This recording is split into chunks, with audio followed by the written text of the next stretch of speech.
অনুষ্ঠান কেমন লাগে? আসলে আমি তো এখানে প্রথম মানে আমি অন্য জায়গায় শিখতাম, তো সেখান থেকে আমি এখানে এসেছি। আমি এখানে এসে এইরকম ভাবে মানে একটা রিচুয়াল এত সুন্দরভাবে প্রেজেন্টেশন করা হয়, আমার মানে এতটাই ভালো লেগেছে যে এইরকম ভাবেও যে একটা মা বাবাকে মানে সম্মান করা যায়, মানে এটা আমার মানে স্বপ্ন, আমি ভাবতে পারিনি এইভাবে মা বাবাকে সম্মান করা যায়।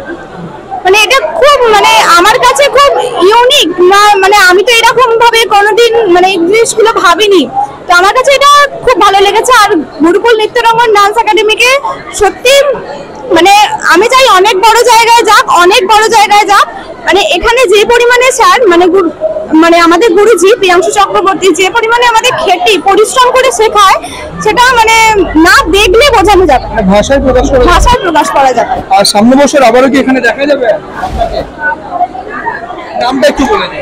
ঐশিকা মহিষা, আমি বাগনান থেকে আসছি। অনুশ্রী ভট্টাচার্য, ডাক্তার অনুশ্রী ভট্টাচার্য, নৃত্য গোষ্ঠী কর্ণধার। তো দিদির সাথে অনেক দিনের পথ চলা, সংস্কার হইতে আমতা শাখার সাথে যতদিনের আমার পথ চলা ততদিন দিদির সাথে। যখনই প্রবলেম হয় দিদি এটা কি করলে ভালো হবে, দিদি সঙ্গে সঙ্গে ফোন করে বলে এটা কর ওটা কর, যে প্রিয়াংশু চল এটা অনুষ্ঠান আছে, চলো দিদি এটা হবে। তো দিদিও আমতা রিনুয়াল একটি টিচার, উনিও এসেছেন আজকের দিনে, দিদিকে পেয়েছি। তার সাথে আছে আমার বোন অমিতা মুখার্জি, নাচিস রতরাজ ডান্স একাডেমির কর্ণধার, তো ও এসেছে আজকে, ওকে পেয়েছি আমি সাথে। আছে শিল্পরীতি ডান্স একাডেমির কর্ণধার অলঙ্কৃতা দত্ত, ওকেও পেয়েছি আমার বোন। সবার সাথে নিজের মতো রাগ করি, কথা বলি, রাগারাগি হয়, কিন্তু কাউকে কখনো ছেড়ে যাই না, আর এটা যাবো না কোনোদিন। আর আছে দিদি, যার থেকে দেখে আমি শিখেছি ছোট থেকে। আমি অবশ্যই ছোট ছিলাম, ছোট থেকেই শিখতে হবে, সবাইকে দেখে সবাই কিছু শেখে। দিদির অনুষ্ঠান যখন দাঁড়িয়ে দেখতাম যে দিদি কিভাবে বাচ্চাদেরকে পড়িয়েছে, এটা আমার কাছে বড় প্রাপ্তি, দিদিকে আজকের দিনে পেয়েছি। তাই এটা আমার ভরা সংসার, ভরা পরিবার আন্তর। এবং তার সাথে আছে আমার শুভম হচ্ছে চন্দ্রকলা ডান্স একাডেমি টিচার। আর ও কিছু বলুক এবং ওর সাথে দিদিরাও কিছু বলুক এবং বোনেরাও কিছু বলুক, আমি চাই। দিদি আজকে এসে কেমন লাগলো? মানে আমি প্রত্যেক বছরই আসি, আর আজকে বছর খুবই ভালো লাগলো। মানে ওর নটরাজ পূজন এখানে আমটা একটা বেশ বড় সড়ো অনুষ্ঠান বলা যেতে পারে, আর প্রত্যেক বছরই আসি, এবছর এসেছি এবং খুবই ভালো লাগছে। খুবই ভালো লাগছে এখানে এসে। আমি গত বছরেও এখানে এসেছি এবং এখানে পরিবেশ এবং ছাত্রদের প্রতি এতটা ভালোবাসা, প্রত্যেকটা জিনিসই এখানে যে অনুষ্ঠানটিকে আরো সুন্দর করে তোলে।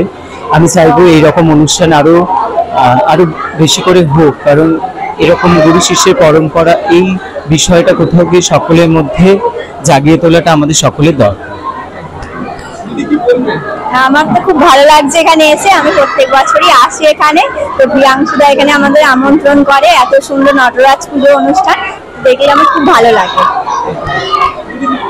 খুবই ভালো লাগছে এসে, যেহেতু প্রিয়াংশুদার এক ডাকেই মানে যেহেতু এটা প্রিয়াংশুদার সব থেকে বড় অনুষ্ঠান এবং ওনার অ্যানুয়াল শো আছে এরপর ডিসেম্বর মাসে, তো ওই এক ডাকে দাদা ডেকেছে বলেই আসতে হবে, যতই কাজ থাকুক কাজ মুটিয়ে সমস্ত ভাবে দাদা যেহেতু ডেকেছে সেই সম্মানটা ওনার রেখে অবশ্যই আসা এসে।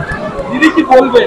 এটাই বলবো, আপনাকে দেখে আজকে শিখেছি, আর আজকে ওই জন্যই বলছি যে ও আমার থেকে তো অনেক ছোট, ও আমার ভাই, অনেকটাই বয়সে ছোট, তো ও এই বয়সে এত বড় একটা ক্রিয়াকলাপ করতে পেরেছে যেটা আমরা এখনো পর্যন্ত পারিনি, অনেক প্রতিবন্ধকতা সত্ত্বেও। ও যে এতটা এগিয়ে গেছে, আগামী দিনে ও আরো এগিয়ে যাক, আরো বড় হোক, ওর জন্য আমি এই আশীর্বাদই রাখি দিদি হিসাবে। যেখানে মা বাবাকে লোক এখন দেখছে না, মানছে না, স্যার যে এটাকে তুলে ধরলেন, এই নিয়ে আপনি কি বলবেন? অবশ্যই এটা তো প্রত্যেকটা এখন এটাই সমস্যা হয়ে দাঁড়িয়েছে সমাজের মধ্যে, যে যাদের থেকে গর্ভজাত হয়েছে সন্তানরা তারা বড় হচ্ছে, বড় হয়ে তাদেরকে হয়তো বা কোনো মানে প্রায় সামগ্রীর মতো তাদেরকে একটা ট্রিট করছে। তো আমাদের ভারতীয় সংস্কৃতির কাছে বহু প্রাচীন আমাদের ভারতীয় সংস্কৃতি, তো সেখানে বাবা মাই হচ্ছে ভগবানের প্রতীক। তো বাবা মাকে তো অবশ্যই একটা ভগবানের স্থানে দেখা উচিত। তো সেখানেই তো ভগবান আমাদের মা বাবাকে এখানে সেই হিসেবে দেখানো হচ্ছে যে তাদের মাহাত্ম্যটা যে আমাদের জীবনে কতটা, তাদেরকে ছাড়া যে জীবনে চলা যায় না, তাদেরকে দ্বারাই যে আমাদের চরিত্র বৈশিষ্ট্য সমস্ত কিছু গঠিত হয়। তো সেটাই হচ্ছে চোখে আঙুল দিয়ে দেখিয়ে দেওয়ার একটা প্রথা হচ্ছে আমাদের এই গুরুকুলে। পূর্ণিমাতে।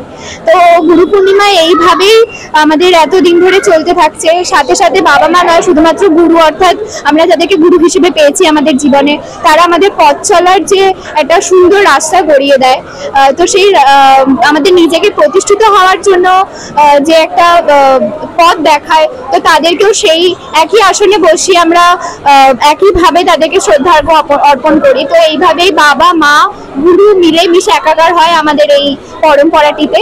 তো আমি চাইবো যে এইভাবে বছর বছর চলতে থাকুক আমাদের গুরু পূর্ণিমা, এইভাবেই একই সাথে একইভাবে। আমার নাম সৌমিলি পাত্র, আমি রামচন্দ্রপুর থেকে আসছি। প্রথমত বলি, যার কথা বলা হয়নি, যার শিক্ষাতে আমি আজ শিক্ষিত হয়েছি, আমার গুরু গুরুশ্রী প্রসূন বন্দ্যোপাধ্যায়। উনি নিশ্চয়ই এই সবার ভাষ্যপাত অবশ্যই উনি দেখবেন, এবং আমার মনে হয় ওনার থেকে খুশি আর কেউ হবে না। কারণ আজ থেকে 15টা বছর আগে আমতার বুক থেকে আমি চালিয়ে আসছি ওনার শিক্ষা দীক্ষায়।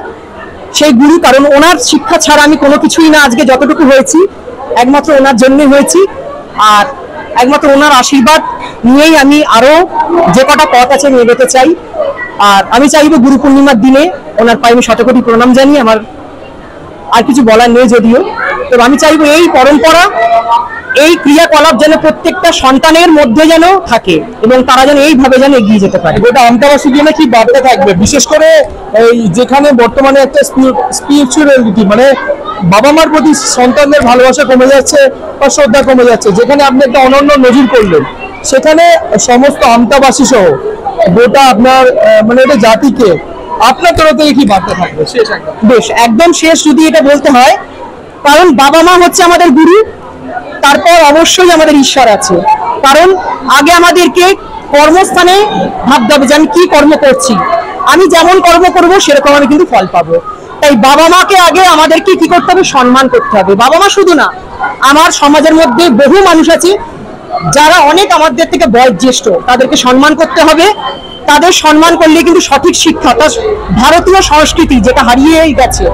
কারণ এখন বেশিরভাগ দিনই দেখতে পেয়েছি বাবা মাদের স্থান হয়েছে বৃদ্ধাশ্রম। এটা না কোনোদিনই হয়, কারণ এটা যেহেতু আমার একটা শিক্ষা কেন্দ্র, আমি চাইবো শুধু আমার সন্তানদেরকে শিক্ষা কেন্দ্রের মধ্যে বড় করে না তুলতে, শুধুমাত্র নৃত্য দিয়ে তাদের চারিত্রিক গুণাবলীকেও আমাকে সুন্দর করতে হবে। তাই সমগ্র আমতাবাসীর কাছে আমার আন্তরিকভাবে অনুরোধ, এইভাবেই তারা যেন নিজের মতো করে, যে যেমন ভাবে পারে গুরু পূর্ণিমাটা নিজের মতো করে করুক, এটাই আমার গোটা আমতাবাসীর কাছে আমার বলা। কারণ বাবা মা সবার আগে।